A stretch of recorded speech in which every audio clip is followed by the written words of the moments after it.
Welcome to session 20. This is the session that will discuss new wave and popular music, or actually pop music, in the 1980s. And the 1980s was a great period for pop music. And as we'll see over the course of this discussion, there's a kind of bifurcation that occurs. On the one hand, you have pop music that fully embraces the notion of capitalism and commodity culture. And we might wonder whether that embrace is somewhat ironic or whether it is meant with some kind of sincerity. But sincerity in the 80s are kind of an interesting mix anyway. There's a sense in which the 80s, which is, of course, the decade of greed, the decade of Reagan, uh, there's a sense in which nothing is really authentic and that doesn't matter, that this is the great postmodern decade in some senses, that the notions of authenticity, the notions of being true to the self are less important in some ways.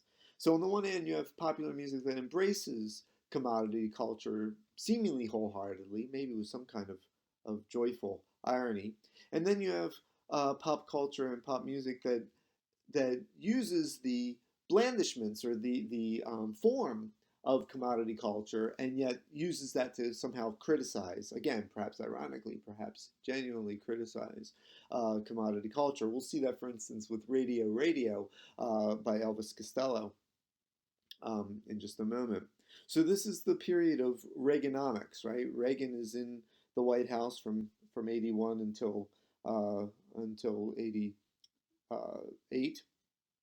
and this is a period during which Reagan talks about, well, the economic theory behind Reagan is what's called trickle down economics. The idea that if people on the very top earn a lot of money, then they will also spend a lot of money on goods and services, and that money will trickle down to the lower classes. So this is where the notion that greed is good comes from, that their greed will serve other people because of the money they'll spend in pursuit of that greed. The record industry, uh, of course, becomes influenced by all this. As I mentioned, this is the Reagan era, so you have conservative politics, the idea of not necessarily concerning oneself as much with social issues and issues of racial justice, but rather that if people look out for themselves, then everything will turn out okay.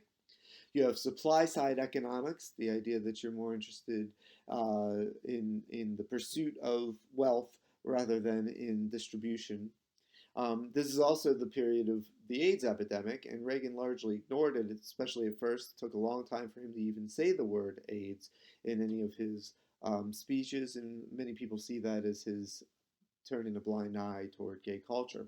In 1985, of course, you have Gorbachev and glasnost, openness within the Soviet Union, and then perestroika, the restructuring of the Soviet Union, and eventually you'll have the fall of the Berlin Wall and really the fall of Soviet Russia.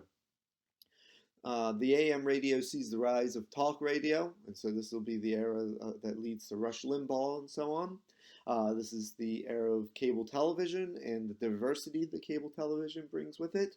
This is the era of yuppies, meaning young urban professionals, and so the notion of greed is good. The notion that if we earn more and concern ourselves with our own personal wealth, that we'll spend more, and that will be a social good. That instead of giving people money through welfare, and this is a period where welfare is looked at askance, welfare is looked at with a great deal of suspicion. That instead of welfare, what we should be doing is encouraging people to have jobs and pursue their own wealth, and then as we pursue our wealth, that gets distributed accordingly. Of course, as it turns out, that form of economics uh, is corrupt. It doesn't work. This is also the era where disco and punk begin to dissipate, but they leave an impact through a renewed interest in pop and dance music and new wave and metal and hardcore, all come out of disco and punk in various ways. Obviously, hardcore coming out of punk, whereas most of pop and dance music is coming more out of the disco side of things. But that'll be our discussion for the next several sessions. One of the big moments in December of 1977, leading into the 80s, Elvis Costello appears instead of the Sex Pistols on Saturday Night Live. And he demonstrates that you can have a punk influence, the simple structures, the throwback modes of dress, the energy, but you can also be popular and accessible. And that's what you can see here. He's in his little suit and tie and his nerd glasses. And there was a nerd appeal to this music. This is the beginning of new wave. Which comes out of punk, but is much more accessible, much more pop driven. He went on there to play the song Less Than Zero, which was his popular hit at the time, and instead he says, "Oh, we don't have any reason to play this song here." He says that something like that into the microphone. You can see it on the video list for today's session. And then he begins playing the song Radio Radio, which supposedly upset Lorne Michaels, the producer of Saturday Night Live, because Radio Radio is a strictly anti-corporate song, basically suggesting that the corporate media and its production of commodity uh, culture is in some ways mind-numbing and making you think in their way instead of thinking for yourself. Of course, all of that is packaged in a song that is itself very well structured, very catchy, very much like its own advertisement, like so much good popular music, or at least accessible popular music is. So there's the anti-corporate element, and yet adopting the veneer of a corporate structure. And so there's this sort of gently confrontational aspect of punk here, which becomes very accessible, becomes very popular. Um, so this is the rise of New Wave. The term New Wave begins appearing actually not too long after the beginning of punk, seemingly around 1976 with Caroline Coon, who's a music critic, and she herself attributes the term to Malcolm McLaren, who, as we know, was closely associated with the punk Sex Pistols, rather. And this term's used to describe bands that are associated with the punk scene, but don't seem to exude the same aggressiveness and the less accommodating aspects of punk music in general. This term becomes even more widely used when Sire Records chairman Seymour Stein thinks that punk is taking away some business from him. He thinks that it's scaring away potential listeners. And so he wants a term that seems more accessible, that describes the groups that he's trying to promote. And so New Wave becomes that term, that more palatable term that is used.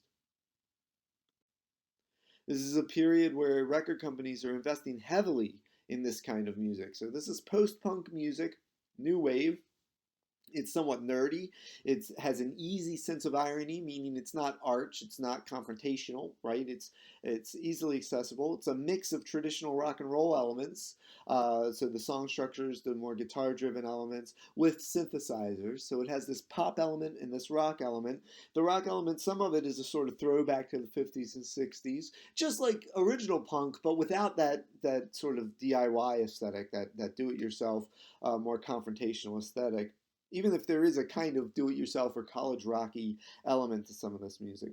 This music is fairly easy to produce and cheap to produce. It moves away from the idea of the album as art of the 70s, so it's less album focused and more interested in singles. And so this intersects with college rock, with the quirkiness and the nerdiness of college rock. There's a sense of gentle rebellion to the music that makes it appropriate for the 80s, in the sense that there's not really a sense of self-examination. There's not this concern with authenticity that you saw in the 70s and that you'll see again in the 90s.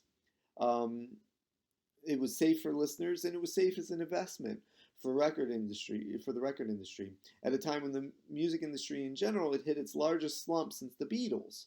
And so in the 80s, in the early 80s, the music industry is looking for a way to bring itself out of that slump, and it finds several ways. One is new wave music and the regeneration of dance and pop music that comes out of disco, so as we'll see with Madonna and so on. But also MTV will also really reinvigorate the music industry, as we'll see in just a moment. So this is an important decade for the music industry. The very end of the 70s and the beginning of the 80s shows a slump that this music will bring it out. This music will bring us out of that slump. Several films contribute to pop culture in the 80s and to the distribution of music. And one of the great directors for this is John Hughes. Here's a poster for the movie The Breakfast Club from 1985, and you can see a clip of The Breakfast Club that includes a little bit of new wave music on our list of video clips for this session. The music of New Wave seemed to be the perfect soundtrack for teen and young adult movies that flooded the market and were particularly pervaded by John Hughes. John Hughes, of course, the director of Pretty in Pink and The Breakfast Club and several other films. Hughes admired the British New Wave, and particularly groups like Psychedelic Furs and Simple Minds, Orchestral Maneuvers in the Dark, and Echo and the Bunnymen, and he features them prominently on his soundtracks, like the Say Anything soundtrack and so on. These are movies like The Breakfast Club is sort of the quintessential one. You can see from the poster here, these are kids that come from different walks of life that all go to the same high school. So you have the very popular girl up front, you have the nerd in the middle, you have the jock, you have the misfit, and then you have the rebel in the back, right? And so there are 5 different types of high schoolers, and yet they all get Saturday detention on the same day, and I forget what the contrivance is, but they wind up being unobserved throughout most of it. And so they smoke pots and they dance together and they somehow bond despite their differences, right? And so the idea is that even though the one girl is popular, she feels just as isolated as the girl who's not popular, and the jock feels just as isolated as the nerd and the rebel, and so they all somehow come together with some kind of new realization. There's an element, obviously, this is cheesy filmmaking, right? But it's something that makes everyone feel like they're included. It makes everyone feel like they can connect in some fashion. So the white bread danceability of much of this music comes under critical fire from rock and from non-white audiences alike. It manages to gain some legitimacy through its proximity to college rock, and we'll talk about college rock at a later date, exuded by bands like REM and the Smiths and the Pixies and 10,000 Maniacs. We'll come back to that. Another element of new wave music, of course, that we already talked about was coming out of the CBGBs with Blondie and with the Talking Heads. We've already discussed that. Unlike New York-based punk, new wave artists come from all over the country, though. So you have groups like the Cars with Rick Ocasek, and they have several important tunes, My Best Friend's Girl, Just What I Needed, and so on. Let's hear a little bit of one of theirs. Take a look at their music videos as well. I have one on the watch list for this week. And that's part of their appeal, is they have these somewhat innovative, I mean, they seem kind of silly today, but these cut and paste kind of videos that use effects quite a bit. So let's hear just a little bit of one of their songs. This is Just What I Needed.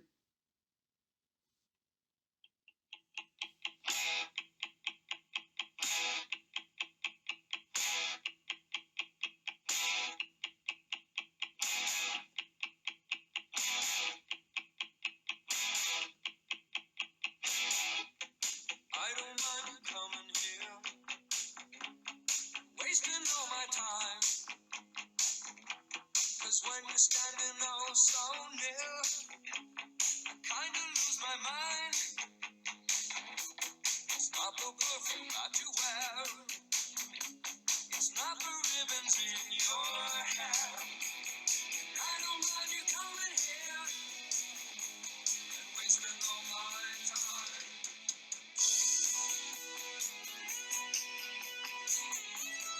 Now, there's several things to say here. You have the heavy guitar sound from the punk, sort of post-punk age. You've got the synthesizers, right? Notice the song structure, that you have the verse leading to the pre-chorus. They don't give you the chorus at first, right? We're going to get that chorus in a little bit. And then it's this big soaring chorus. Let's hear it. But also notice Rick Ocasek's voice, right? Kind of a throwback to the 50s, a little bit of that Elvis sneer, the whole bit. Let's hear the chorus, or try to... Here it comes.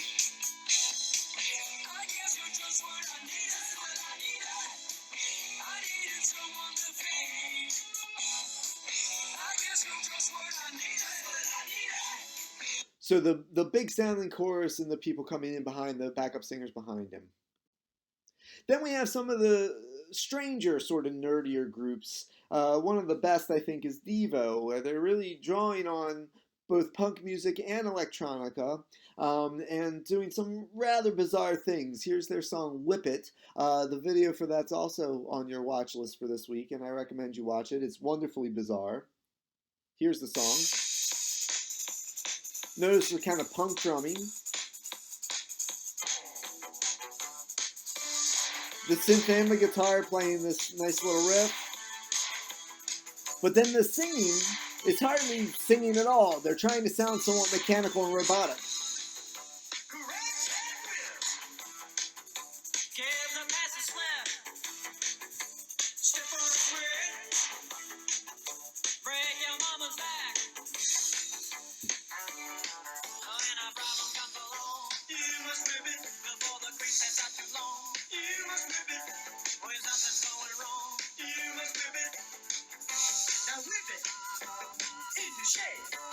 Shape it up, get straight, go forward, move ahead, try to detect it.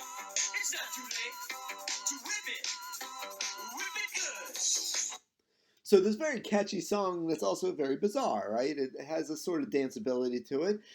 It certainly is memorable, not hard to sing along with, but you hardly feel like you're singing. There's something kind of silly and fun and campy about it. We already talked about the cars, but there's a picture. I should have played it there, but I didn't. And I'm not going back for it now. Moving on. Here's Cyndi Lauper. Cyndi Lauper, you can see from the outfit here, she really drew on some of the punk and glam look.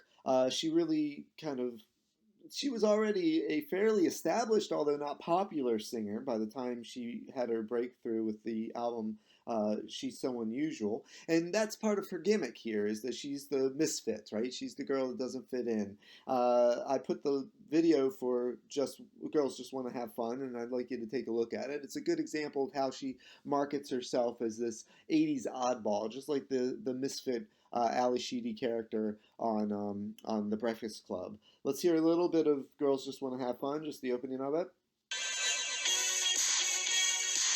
Notice the disco elements.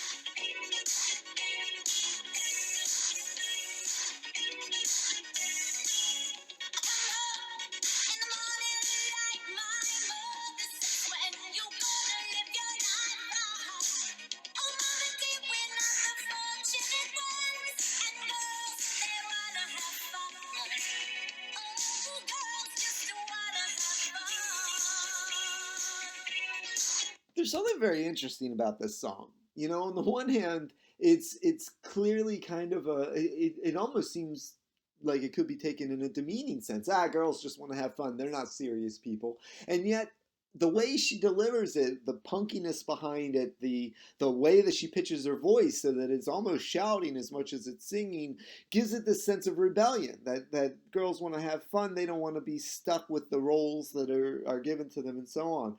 So there's a kind of sense in which she's kind of having her cake and eating it too. On the one hand, there's an open sense of joy and triviality to the song. On the other hand, there's a sense of rebellion.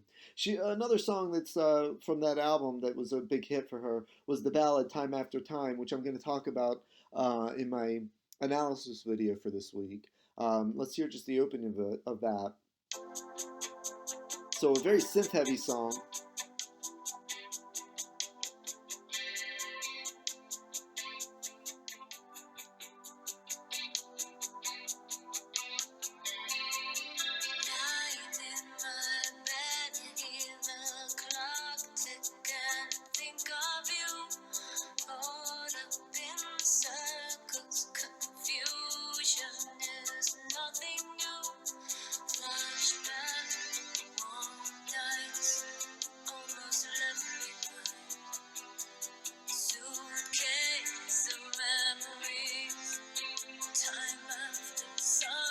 So notice there are several things to say about that already, and I'll talk about it more in the video. But notice the quality of her voice. That's the big thing to listen to there.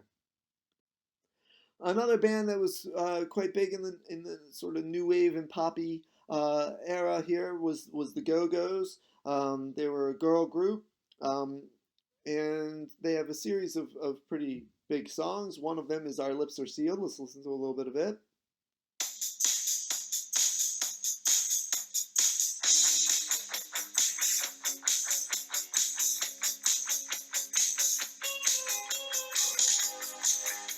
Again, notice you have the sort of throwback guitar sound, then that synth comes in.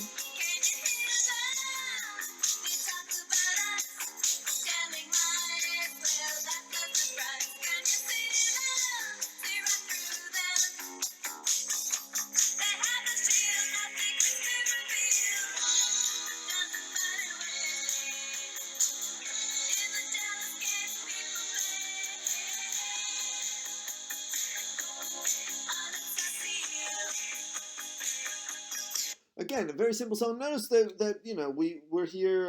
What are we? 40 seconds, 45 seconds into the song, and we're already at the chorus. So you have a verse, a pre-chorus, and a chorus, and that intro, and it all goes by pretty quickly. Very catchy, very relatable, very accessible. One of the British new wave bands, along with Elvis Costello, who we talked about before, was of course the Police. They were a hugely successful band. They're a trio, so just bass, guitar, and drums. And Sting, the bassist, also sings, but they also sing harmonies. Very skilled group, so they would fit very well with our discussion of virtuosity, which is coming up. But I'm putting them here in part because they were so popular, and there's really a focus on that element of things. Here's a little bit of their song Don't Stand So Close to Me from Zanyata Mondata, hit album for them. Notice the opening with the synth, and then that guitar washed in reverb.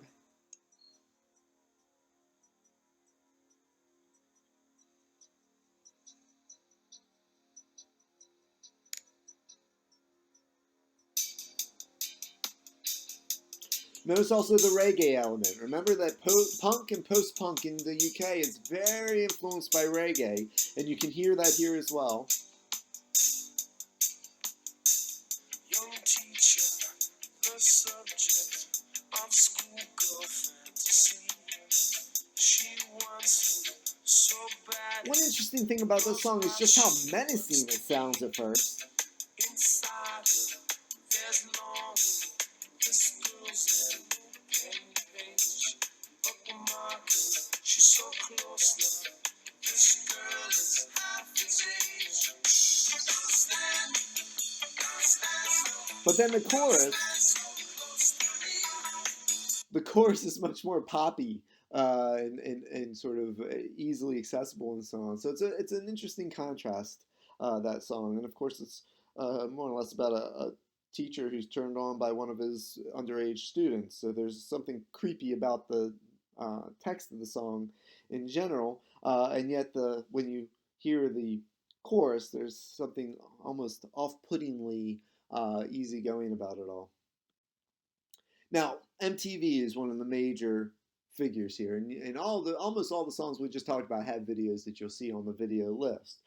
Since the 1940s, you have elements of video support, promotional videos for songs. These were called soundies for popular music in order to help disseminate the music. In the 1960s, of course, the art form was reinvigorated with Richard Lester's film A Hard Day's Night featuring the Beatles in 1964, particularly the sequence Can't Buy Me Love. That wound up being very influential in these promotional videos, and sometimes even served as a standalone video.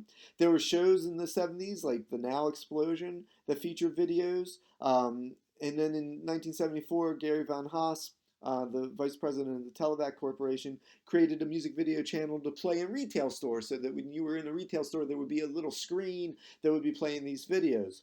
But it was in the late 70s that we get the idea of really for MTV, for a cable network channel that's entirely devoted to playing these promotional videos. And it was Robert W. Pittman who created and hosted a 15-minute show on New York City's WNBC called Album Tracks. And he's the one that comes up with the idea and pitches it to create MTV, and he becomes the president and the first CEO of MTV Networks. There he is, Robert Pittman. And when he's first coming up with the idea and developing the idea with his staff, he proposes, or someone on the staff proposes, two models. They can either show nothing but promotional videos provided by the record companies at their own expense, or they can take a more artistic approach, bringing together film and music in a more experimental fashion. What winds up happening is a combination of the two. For the most part, they expect the record companies and the artists to pay for the cost of their videos. They don't produce the videos. They simply provide an outlet for them.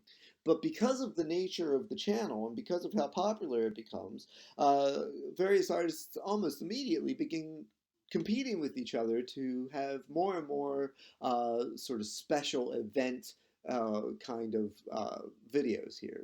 Videos that are going to grab you on a visual level, that are going to be miniature films. And you'll see on the playlist, on the video playlist, some of that, what happens with some of that.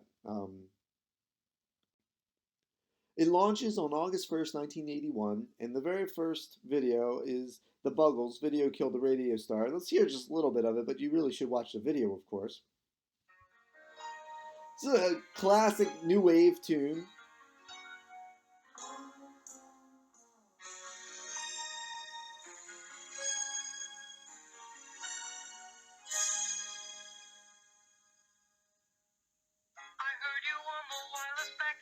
Notice the electronic effect on his voice.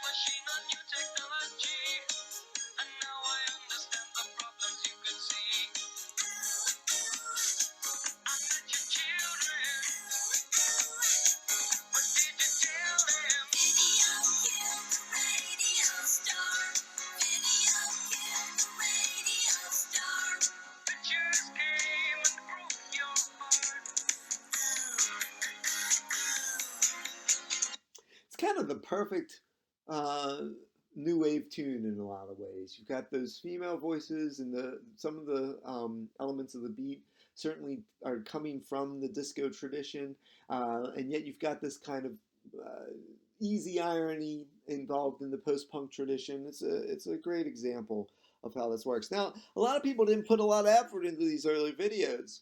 A lot of them are just the artists dancing in a room, or sometimes they're on stage and so on, performing. In part because a lot of people thought that MTV was going to be a flop. Uh, and so MTV, unlike HBO at that time, had advertising. And so people thought, well, no one's going to want to sit through these ads. But the thing that Pittman did that was smart is that he really knew his audience. He knew it was going to be mostly males and mostly teens, older teens and early 20-somethings. And so he got people to advertise, companies to advertise like Nike and Adidas and so on, that he knew that group would be interested in. And he pitched both the music and the commercials to that group, what he thought of as white kids from the Midwest, right? So, and their tastes. What no one saw coming was that this would lead to a second British invasion. And the reason is very simple. The British bands often made promotional videos because they had shows like Top of the Pops for roughly 5 years already. So they had a bunch of videos just available. Remember, MTV doesn't want to pay other than licensing fees. They don't want to pay for these videos. They want to have them produced. And American bands are somewhat reluctant because they don't think that MTV is going to be a big thing. So by playing these videos from Britain over and over again, bands that really had no presence in the USA, like Bow Wow Wow and Human League and Men at Work, suddenly had a huge presence. And this is known as the Second British Invasion, and it's all because of MTV. Let's listen to a little bit of a song called Who Can It Be Now by Men at Work. And you can see you have this very catchy sax line. But like a lot of the songs that we've been talking about of the new wave, we start off with a kind of quirky verse about, in this case, paranoia.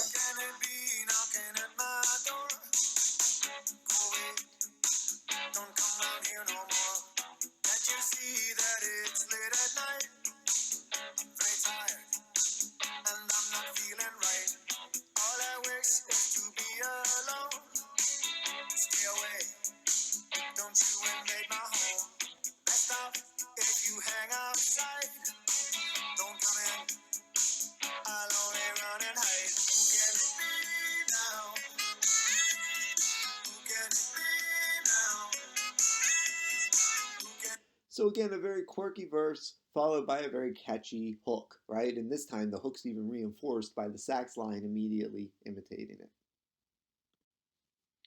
MTV worked a lot like radio would work. So instead of DJs, disc jockeys, they had VJs, video jockeys, and they're the original five.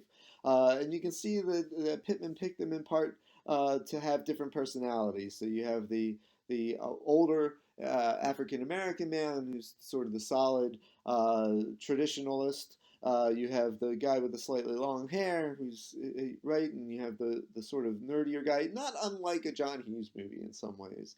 You have the quirky girl, Martha Quinn, and then the more, I don't know, kind of hair metalish looking young woman as well.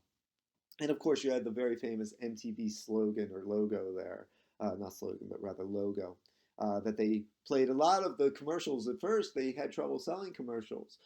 So a lot of the commercials really came from the network itself. It was a very self promoting enterprise there. So whenever you were watching the videos, in between, you'd always see advertisements for the channel that you were watching, sort of reinforcing the brand, reinforcing the hipness of it all. Another important aspect of the early days of MTV was this guy, Weird Al Yankovic. The channel originally had the five VJs that we just looked at, and they would play a roster of videos. They read music-related news, they conduct interviews, they list concert dates and promotions, and so on.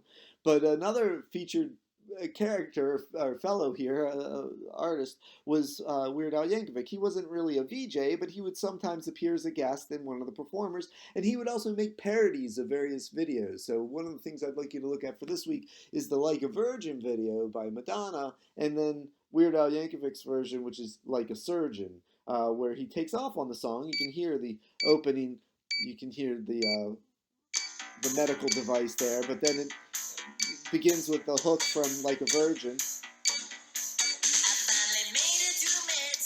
and his voice is processed like Madonna's.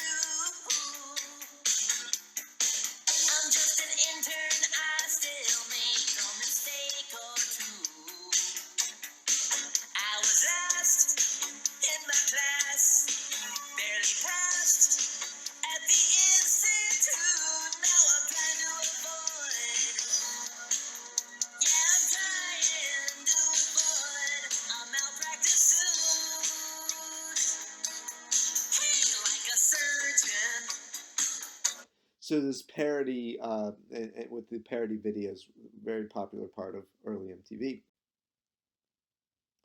Now, black artists didn't get played as often on early MTV, in part because Pittman was convinced that he was mainly catering to Midwest white boys. So in the early years, MTV was very wary of featuring many black performers. They had a few that got played, but for the most part, they weren't in heavy rotation, and there weren't that many. They even rejected Rick James's video for Super Freak because they claimed it didn't fit the album-oriented rock format that they were going for. Although the head of talent and acquisition was Carolyn B. Baker, who was a black woman, and she claims she rejected the video, quote, because there were half-naked women in it, and it was a piece of crap. As a black woman, I did not want that. Representing my people was the first black video on MTV. So there's some dispute as to why it got rejected. Part of the legend here is the Billie Jean story, or what's sometimes called the Billie Jean legend. It's impossible to say if it's totally true or not. There are too many conflicting stories. But the way that it goes is that in 1983, Walter Yetnikoff, who was the head of CBS Records, threatened to remove all of the label's videos from MTV if they didn't play Michael Jackson's video for Billie Jean. The head of programming of MTV, Les Garland, says that he planned to feature it anyway, that it was a great video and it was certainly a very popular song, and he didn't need to be pressured by Yetnikoff. But the story remains that Yetnikoff is the one that got it to happen.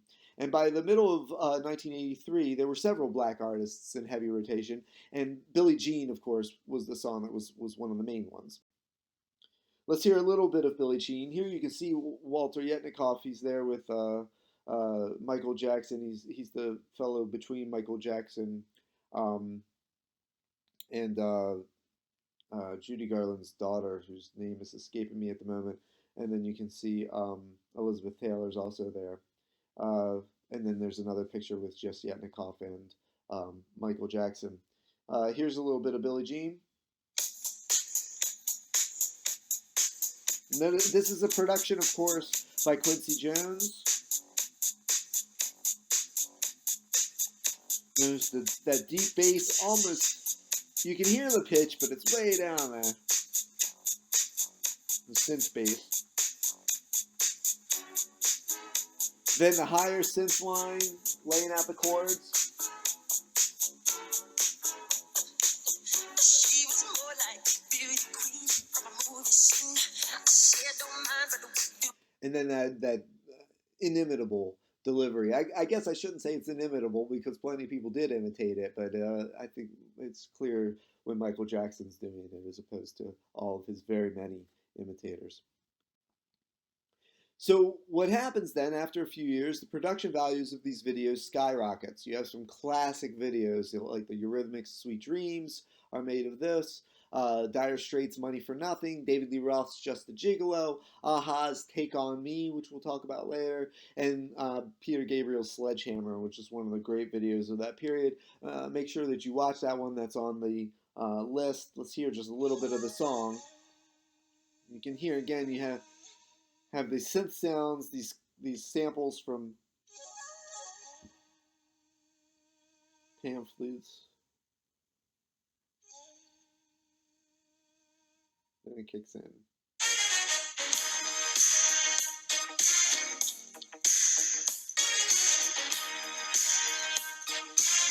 And this album, sounds larger than life in a lot of ways.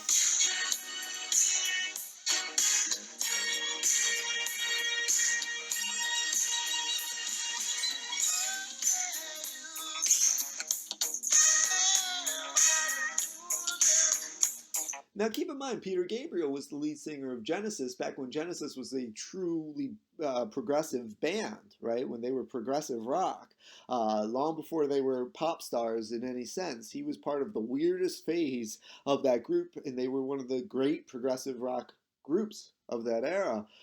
Bizarre music, and here he is playing much more dance-oriented, much more pop-oriented music, and doing it in this big way. Make sure you watch that video. 1987 was the introduction of Headbangers Ball, where they were playing all heavy metal music. It was on late at night. Me and my friends would stay up late to watch it. And then in 1988, they introduced Yo MTV Raps, another very influential show where they played, obviously, rap videos. There's Peter Gabriel's album, So, that we were just hearing a bit of Sledgehammer from. Big Time is another important song from that album. Then, of course, there's Madonna. Madonna is one of the greatly influential pop stars of this period. She starts off very much in the dance tradition with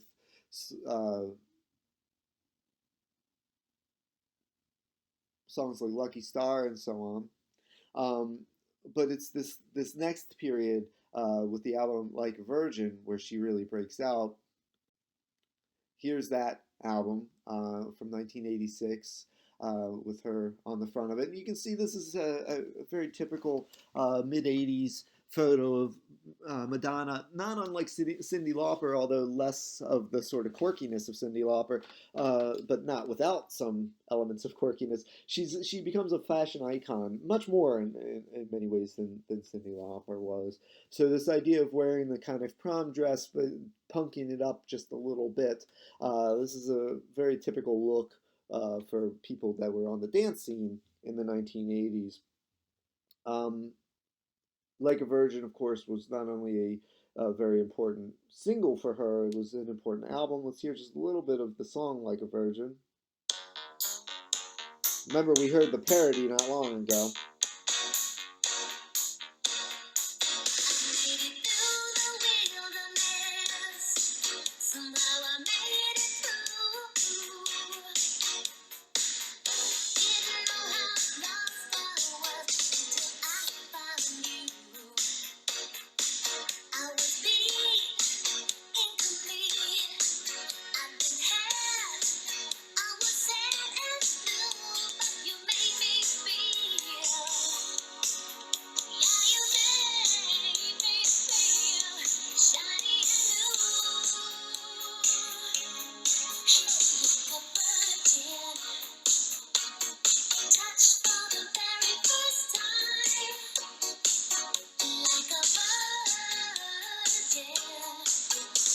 Now, Madonna's a very interesting figure in a lot of ways.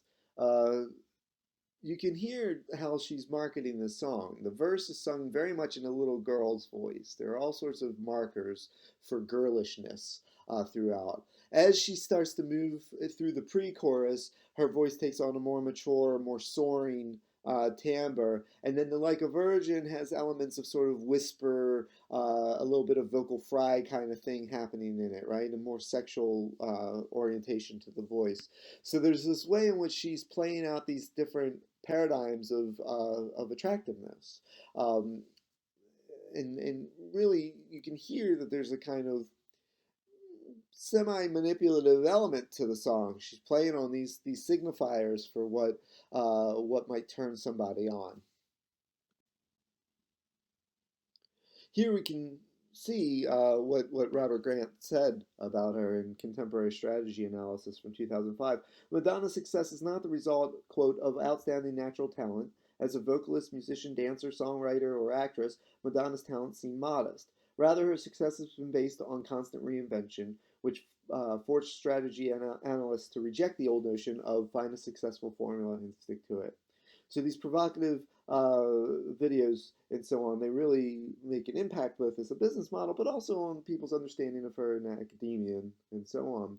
And the question constantly is she simply exploiting sex, or is this empowerment? Is it irony? Is she a third wave feminist? And we can talk a little bit about third wave feminism as we go along, but the basic idea of third wave feminism is questioning whether even prostitution is anti feminist, right? Is a prostitute, as long as she's making her own money and isn't held back by, say, a pimp or by other forms of abuse, is she somehow empowering herself by using her sexuality to make it through the world? That's a one question that people in third wave feminism will ask, and Madonna comes into those discussions a lot.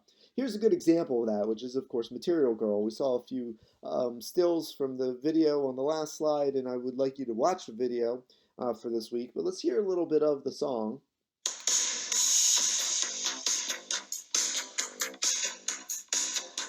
You hear the dance groove right from the beginning.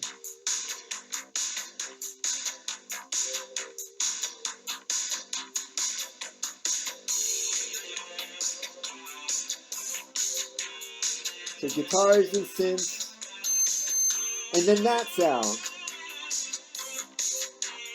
which is a little bit like a cash register ringing.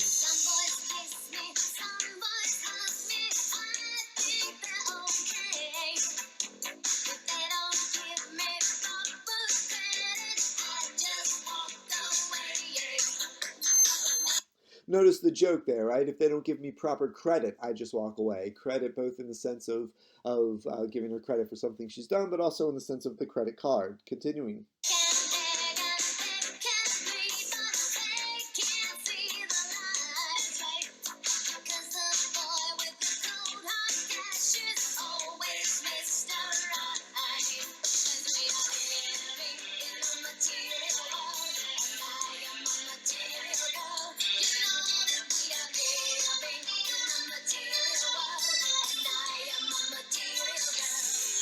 So again, that problem that we always have in the 80s, is this for real? Is it irony, or is it just a embrace of commodity culture?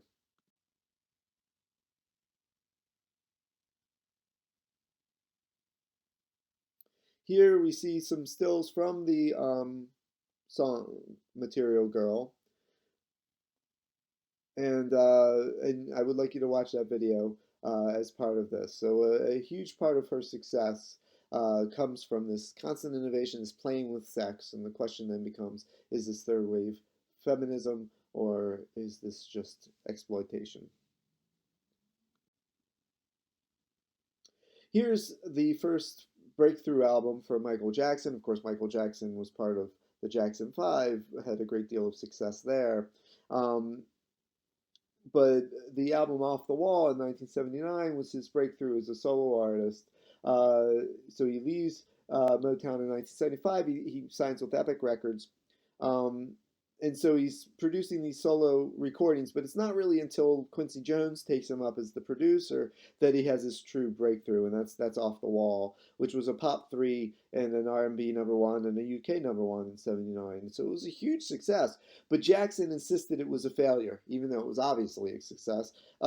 He felt it could be topped. He felt that he could do much better, and that's what leads to Thriller, one of the truly successful albums of the period. Uh, just a huge hit with Billie Jean, of course, which we already heard a little bit of, and then the title track Thriller. And the title track had one of the great videos of all time, really. It's an extended video. It was done by John Landis, the same one who does American Werewolf in London and various other films. And so it's very heavy on the special effects and on the makeup. There are these huge choreographed dance routines, and you should take a look at the video for this week. Let's hear a little bit of the opening of this track.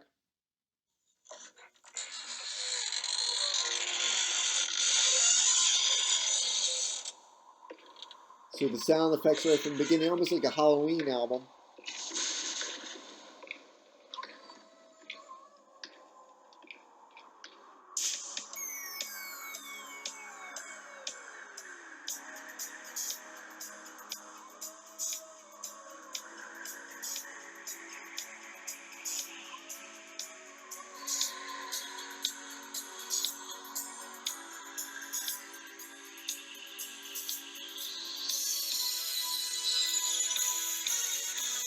That big soaring synth line,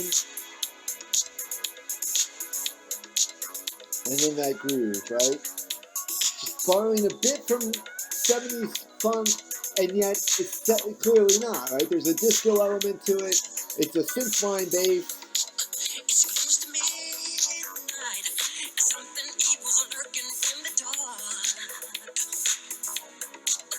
Under the moonlight, you see a sight that almost stops your heart. You try to scream, but terror takes the sound before you make it. And you start to breathe as horror looks you right between the eyes. You're paralyzed, 'cause this is daylight, daylight night, and no one's gonna save you from the beast about to strike. You know it's daylight, daylight night. You're fighting for your life inside a killer, thriller, night. So take a look at that video, and it was one of those videos that was so anticipated. MTV really built up the advertisement for it when it first showed. It was I think a Friday or Saturday night premiere. They even had a making of video that they would show with it. So they basically had three versions of the video. They had the full length version. They had the shorter version that they showed constantly throughout the day, that was just the main song without any of the extra parts. When you see the video, you'll see there are these extra narrative parts. Then they had the full video with the making of. Now, the third great superstar of pop music in the 1980s is, of course, Prince. Prince he comes out of a kind of funk background. He's one of the innovators of electro funk, as we'll see in a moment, from the 80s. Uh, he is, for many people, the more mature alternative to what Michael Jackson's doing. So more serious for some people, I think of Michael Jackson as being incredibly serious, but for some people, Michael Jackson was the more kind of pop-oriented, trivial side of things, of R&B, whereas Prince was the more serious, the more traditionally oriented, drawing on psychedelia from Jimi Hendrix and so on. He was a great guitar player as well as a great singer and songwriter. And really, for a while there, he had a kind of one-man industry going where he was not only writing songs for himself, but for other people, producing other acts. He was a big part of the prominence of Minnesota and Minneapolis in the 80s as far as popular music is concerned. Here's the album 1999, which was a number 9 pop hit in 1982. It had the song, of course, 19 '99, which was number 12 on the pop charts. But it also had this song, Little Red Corvette. Let's hear a little bit of it.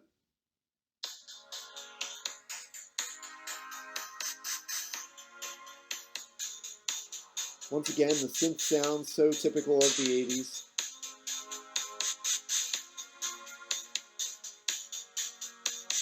Guess I should know by the way you popped your car sideways that I wouldn't last. See, you're the kind of person who believes in making out once, love them and leave them fast.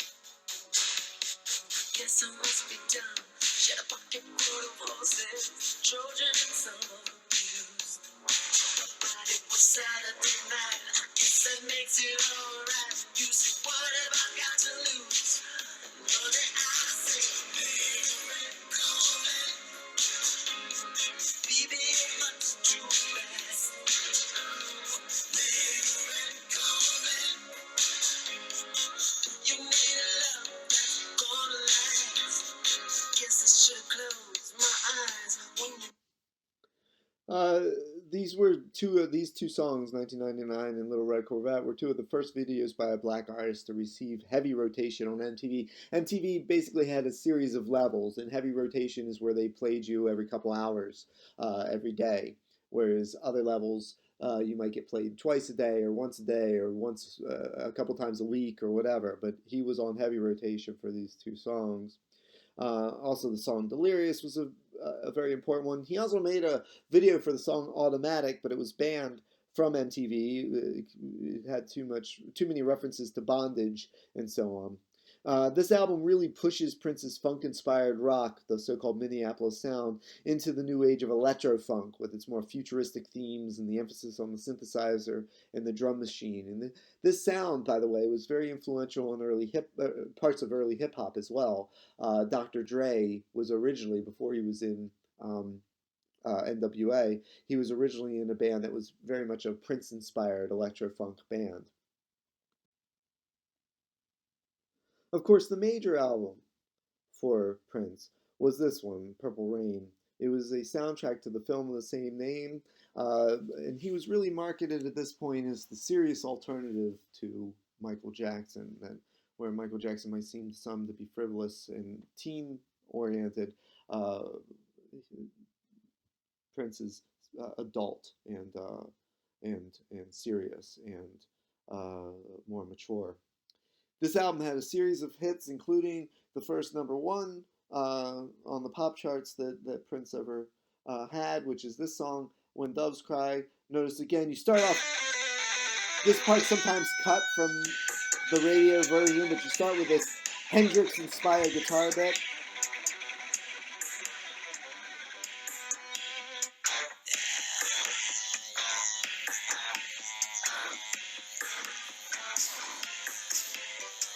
And then the more famous synth line comes in.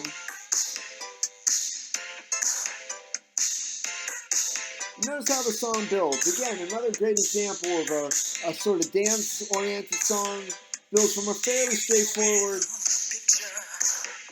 verse into a chorus. But here, the verse and the chorus aren't that different at all.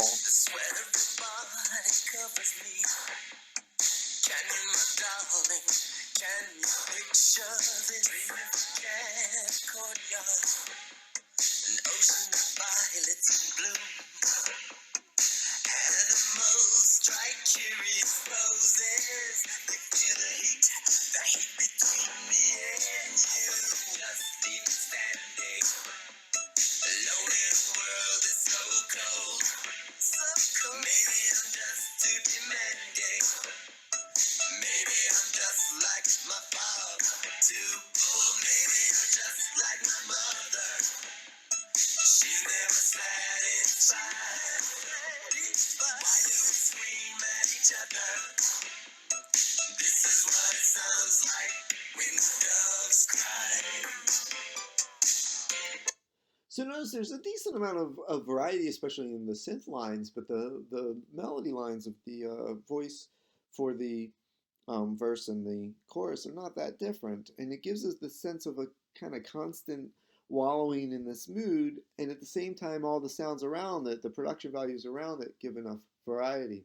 This album has a series of huge hits. There's Let's Go Crazy, another number one. Purple Rain, number two, although I can't believe that's a number two because it was such a huge hit. I Would Die for You, another huge hit, although only number eight.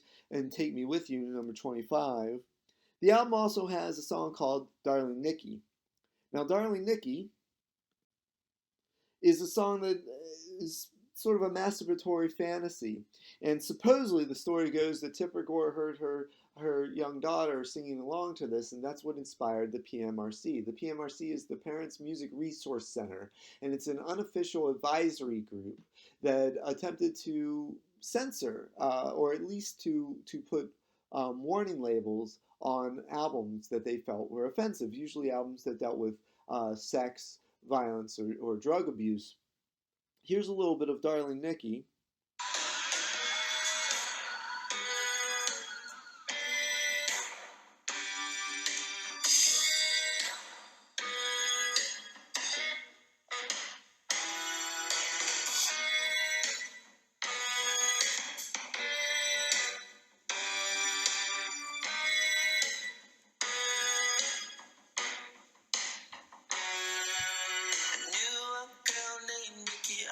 You could say she was a sex fiend.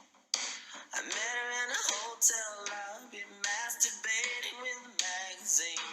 She said, how'd you like to waste some time? And I could not resist when I saw little Nikki grind.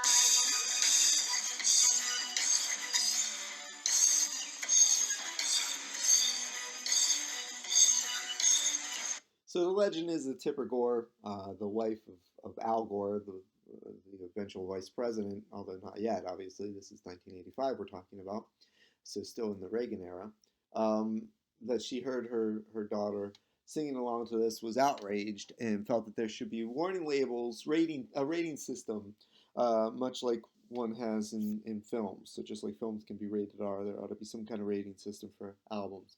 We're going to talk in much greater detail about the PMRC when we talk about gangster rap, which had a huge conflict, obviously, with the PMRC. So that's it for this session. Be sure to look at the videos that I recommended and also watch my analysis video, which I'll be posting immediately. See you for the next session.